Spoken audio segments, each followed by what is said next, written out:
Hello दोस्तों, नमस्कार। मैं ऋषिकेश सर आप सबों को मैथ मैजिशियन विनेश सर के यूट्यूब चैनल पर स्वागत करते हैं। आज हम क्वेश्चन लेकर आए हैं logical based question previous year. इससे देखिए डिफरेंट टाइप्स ऑफ क्वेश्चन पूछे गए हैं प्रीवियस एग्जाम में। चलिए पहला क्वेश्चन है, देखिए कथन दिया हुआ है सभी पैड्स पुस्तकें हैं। दूसरा, सभी पुस्तकें कागज हैं।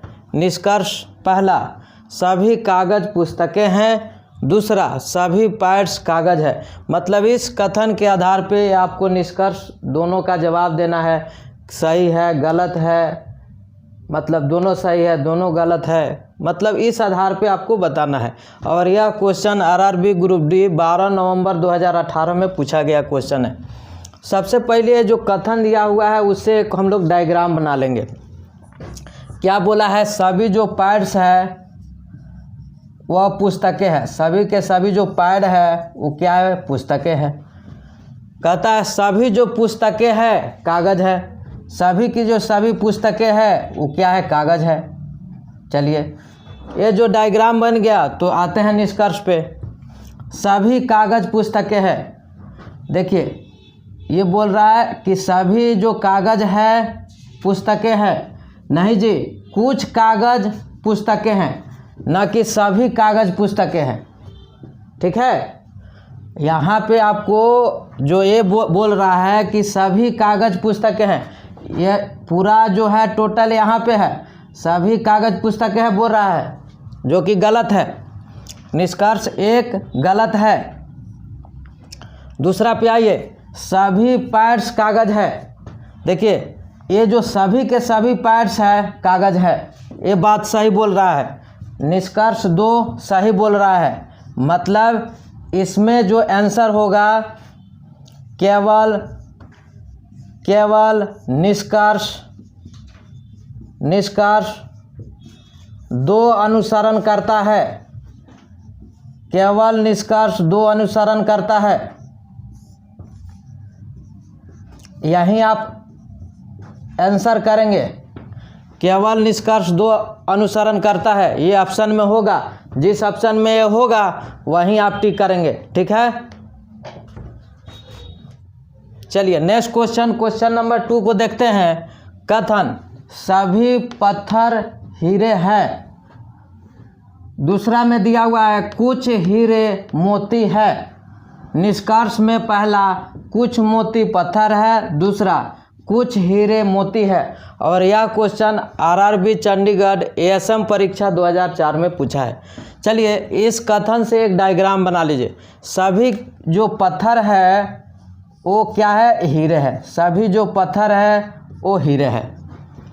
कहता है कुछ हीरे मोती है। कुछ हीरे जो है वो मोती है। ठीक है, अब आइए यहाँ निष्कर्ष 1 में बोल रहा है कि कुछ मोती पत्थर है। यह जो बेसिक डायग्राम है, यहाँ पे मोती है, यहाँ पे पत्थर है। क्या इन लोगों के बीच में कोई रिलेशन है? क्या नहीं है। और यहाँ पे बोल रहा है कुछ मोती पत्थर है। इस बेसिक डायग्राम से ही कुछ मोती पत्थर साबित नहीं कर पा रहे हैं, इस कारण से ये गलत। दूसरा, कुछ हीरे मोती है। देखिए यहाँ पे कुछ हीरे मोती है और स्टेटमेंट में भी दिया हुआ है कुछ हीरे मोती है, तो यह री स्टेटमेंट बोला जाता है। जो लॉजिकल डिडक्शन में एक रूल है कि री स्टेटमेंट को गलत माना जाता है, लेकिन अभी जो रूल बन गया है री स्टेटमेंट को सही माना जा रहा है। री स्टेटमेंट को सही बोर्ड मान रहा है, इस कारण से री स्टेटमेंट को आपको सही करना होगा। देखिए कुछ हीरे मोती है, यहाँ पे दे दिया कुछ हीरे मोती है, रीस्टेटमेंट हो गया। कहने का मतलब जैसा स्टेटमेंट वैसा ही कंक्लूजन में दे दिया। इसका बेस्ट क्या कंक्लूजन बनता? कुछ मोती हीरे है, तो यह बेस्ट कंक्लूजन बनता। लेकिन कुछ हीरे मोती है और निष्कर्ष में भी दे दिया कुछ हीरे मोती है, तो ये रीस्टेटमेंट हो जाएगा। तो सिलोजिज्म में रूल है, रीस्टेटमेंट को गलत माना जाता है, लेकिन अब बोर्ड क्या किया है, नियम लागू किया है कि अब रीस्टेटमेंट को सही मानेंगे। इस कारण से इस आधार पे निष्कर्ष 2 सही हो जाएगा, क्योंकि आपको तो यहाँ दिया ही हुआ है कुछ हीरे मोती है और निष्कर्ष पूछ रहा है कुछ हीरे मोती है, तो ये कुछ हीरे मोती हैं, ये तो सब जगह होगा। तो आपको, लेकिन जो रूल था उसमें रीस्टेटमेंट को गलत माना जाता था, आप गलत कर दीजिएगा, लेकिन बोर्ड जो है अभी डिसीजन लिया है कि रीस्टेटमेंट को सही माना जाएगा। इस कारण से इसको आप सही करेंगे, इस कारण से आप सही करेंगे।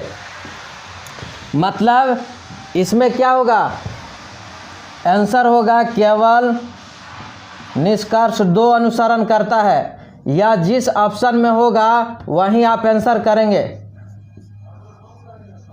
केवल निष्कर्ष 2 अनुसरण करता है, या जिस ऑप्शन में होगा वहीं आप आंसर करके आएंगे। ठीक है, चलिए नेक्स्ट क्वेश्चन, क्वेश्चन नंबर 3 पे आते हैं। कथन दिया हुआ है सभी कवि पाठक है, दूसरा कोई भी पाठक समझदार नहीं है। निष्कर्ष पहला, कोई भी कवि समझदार नहीं है, दूसरा सभी पाठक कवि है। ठीक है, यह भी किसी न किसी एग्जाम में पूछा गया है, यहाँ पे छूट गया है, नहीं लिखा गया है, लेकिन यह क्वेश्चन किसी न किसी एग्जाम में पूछा गया है। देखिए इसको देख लेते हैं। सभी कवि पाठक है, इससे एक डायग्राम बना लीजिए। सभी जो कवि है वो क्या है, पाठक है। ठीक है, सभी जो कवि है पाठक है, कोई भी पाठक समझदार नहीं है। पाठक और समझदार में कोई रिलेशन नहीं है। ठीक है, पाठक और समझदार में कोई रिलेशन नहीं है। अब उस आधार पे हम इसको आते हैं, कोई भी कवि समझदार नहीं है। निगेटिव आपको कंक्लूजन पूछ रहा है, कोई भी कवि समझदार नहीं है। कहने का मतलब यहाँ है कवि, यहाँ है समझदार, तो बोला कि कोई भी कवि समझदार नहीं है। यहाँ देखिए तो सभी जो कवि पाठक है और पाठक और समझदार में कोई रिलेशन नहीं है, मतलब ये बातें ऑलवेज सत्य होगी। सभी जो कवि समझदार नहीं है, कोई भी कवि समझदार नहीं है, ये बातें सही होंगी। कहीं भी आप देखिएगा तो कवि का कोई भी पार्ट ये समझदार में नहीं जा पाएगा। मतलब यह गलत कब होगा कि सभी कवि को समझदार के अंदर ला देंगे, सभी कवि को समझदार के अंदर ला देंगे तो ये गलत हो जाएगा। तो ये जैसे ही कवि को आप लेकर जाइएगा ना, तो सभी कवि पाठक हैं, वो पाठक का भी हिस्सा लेकर जाएगा, जो कि स्टेटमेंट का वायोलेशन हो जाएगा, उल्लंघन हो जाएगा। इस कारण से जो बोल रहा है कि कोई भी कवि समझदार नहीं है, ये बातें सही बोल रहा है। इसको आप कहीं भी नहीं दिखा सकते हैं सभी कवि समझदार है। अगर ऐसा दिखा देंगे तो ये गलत हो जाएगा, लेकिन आप कहीं नहीं दिखा पाइएगा। क्यों? क्योंकि सभी कवि पाठक है, कोई भी पाठक समझदार नहीं है। कहने का मतलब ये पाठक और समझदार में कोई रिलेशन नहीं है। इस कारण से जो ये बोल रहा है ना कि कोई भी कवि समझदार नहीं है, ये सही बोल रहा है। ठीक है, अब चलिए दूसरा पे आते हैं। सभी पाठक कवि है, कहने का मतलब है यहाँ है पाठक, यहाँ है कवि। सभी पाठक कवि है, ये बातें गलत है। कुछ पाठक कवि है, न कि सभी पाठक कवि है, यह बातें गलत है। मतलब दूसरा गलत है। क्या हो जाएगा इसका आंसर? केवल निष्कर्ष 1 अनुसरण करता है, जिस ऑप्शन में होगा वहीं आप आंसर करेंगे। केवल निष्कर्ष 1 अनुसरण करता है, जिस ऑप्शन में होगा वहीं आप आंसर करेंगे। ठीक है, चलिए नेक्स्ट क्वेश्चन, क्वेश्चन नंबर 4 को देखिए। 15 लोगों के समूह में 7 तेलुगु पढ़ते हैं, 8 अंग्रेजी पढ़ते हैं, जबकि 3 इन दोनों में से कुछ भी नहीं पढ़ते हैं। तो कितने लोग तेलुगु और अंग्रेजी दोनों पढ़ते हैं? Option A 2, option B 3, option C 4, option D 5। और यह question RRB Secunderabad goods guard परीक्षा 2001 में पूछा। देखिए इस क्वेश्चन को आप वेन डायग्राम के मदद से बनाते हैं और बन भी जाएगा, ऐसा नहीं है कि नहीं बनेगा। देखिए अप्रोच कैसे लेते हैं देख लीजिए। क्या बोला, 15 लोगों के समूह में 7 तेलुगु पढ़ते हैं। कहने का मतलब है तेलुगु और अंग्रेजी पढ़ रहे हैं, तो कुछ यूँ एक डायग्राम बनाते हैं।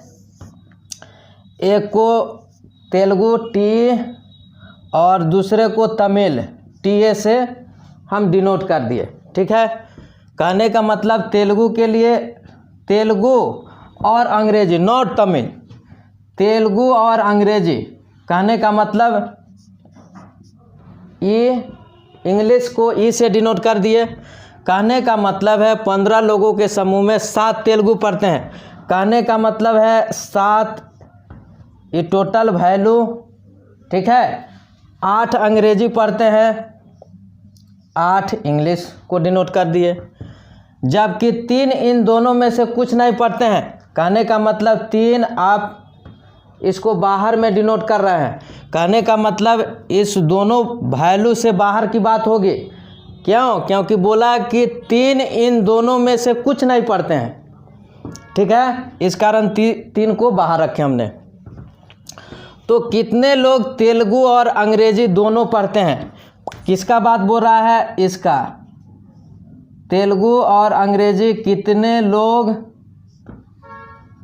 तेलुगु और अंग्रेजी दोनों पढ़ते हैं? चलिए कैसे इसको बनाया जाता है। देखिए आपके पास टोटल कितने हैं? 15 लोग समूह में हैं। कहने का मतलब ये जो वैल्यू है ओवरऑल आपको यहाँ पे 15 है, समझ लीजिए।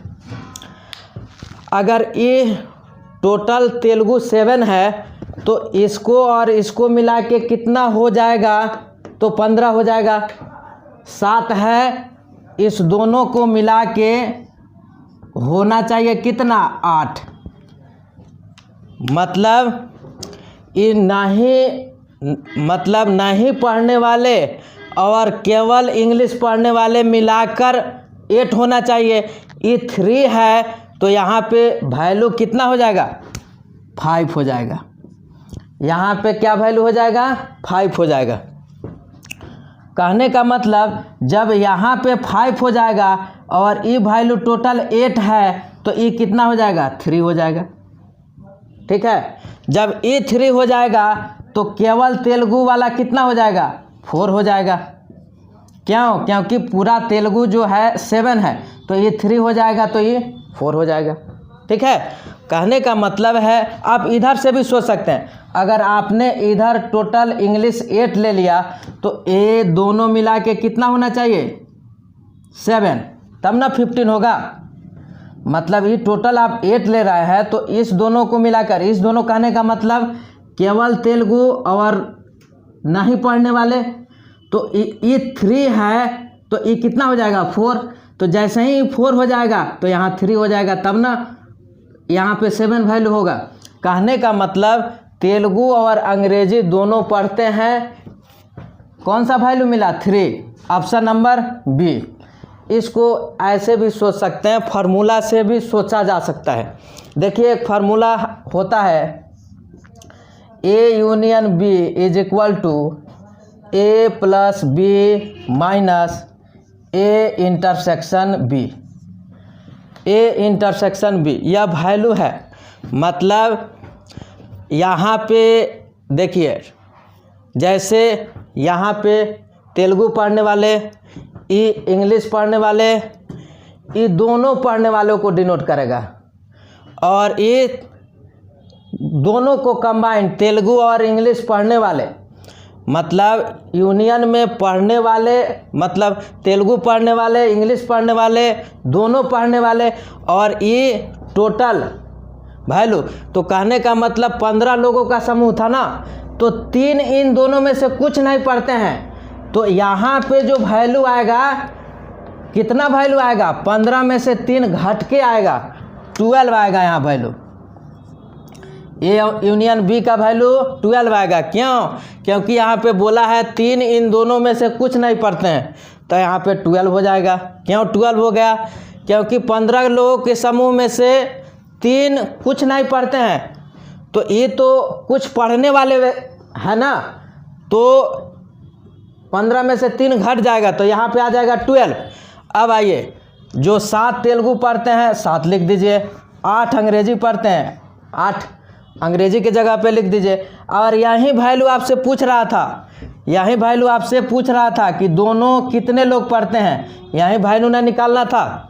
तो देखिए अब इसको हम इधर लेके आ जाएंगे, तो ए इंटरसेक्शन बी का वैल्यू 15 - 12 = 3 है ना।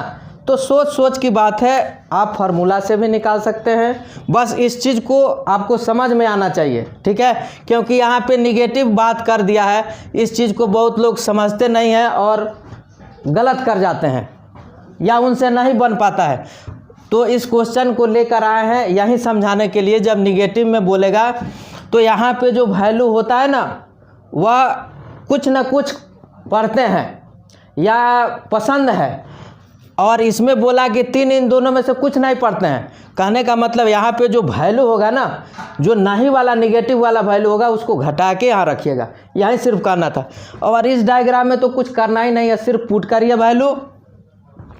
अगर यहाँ पे 7 है तो इस टोटल 15 होने के लिए इस टोटल को 8 होना होगा, तो ये 3 है तो ये 5 हो जाएगा। तो जैसे ही 5 हुआ तो ये 3 हो जाएगा, अब ये 3 हो गया तो ये 4 हो जाएगा। तो आप ऐसे भी देख लीजिए, 8 यहाँ से देखिएगा पूरा 8 और 4 12, यहाँ से भी हो रहा है ना, और इस 3 को लेके 15 यहाँ पे हो रहा है, ठीक है। तो जो आंसर होगा आपको बी हो जाएगा, ठीक है। चलिए क्वेश्चन नंबर 5 देखते हैं। कथन: कुछ इंजीनियर दार्शनिक है और कुछ लेखक है, सभी लेखक रसोइया हैं और कुछ दार्शनिक लेखक है। मतलब ये कथन दिया निष्कर्ष 1 में, कुछ दार्शनिक जो कि इंजीनियर हैं वे लेखक भी हो सकते हैं। दूसरा, इस स्थिति में कम से कम एक रसोइया हो सकता है जो कि दार्शनिक हो। तो ये जो कथन दिया ना, उस आधार पे आपको निष्कर्ष बताना है कि क्या निष्कर्ष सही है, कौन सा गलत है, दोनों सही है, दोनों गलत है। सबसे पहले देखिए तो क्या बोला, कुछ इंजीनियर दार्शनिक है। कहने का मतलब है, एक डायग्राम बना लीजिए। देखिए यहाँ पे कुछ जो इंजीनियर है वो क्या बोला, दार्शनिक बोला, ठीक है। कुछ जो इंजीनियर है दार्शनिक है और कुछ लेखक है, मतलब कुछ इंजीनियर क्या है, लेखक है, ठीक है। पहला से एक डायग्राम बनाए हम, कुछ इंजीनियर दार्शनिक दिखाए और कुछ लेखक दिखाए, ठीक है। सभी जो लेखक है रसोइया है, सभी के सभी जो लेखक है वो क्या है, रसोइया है।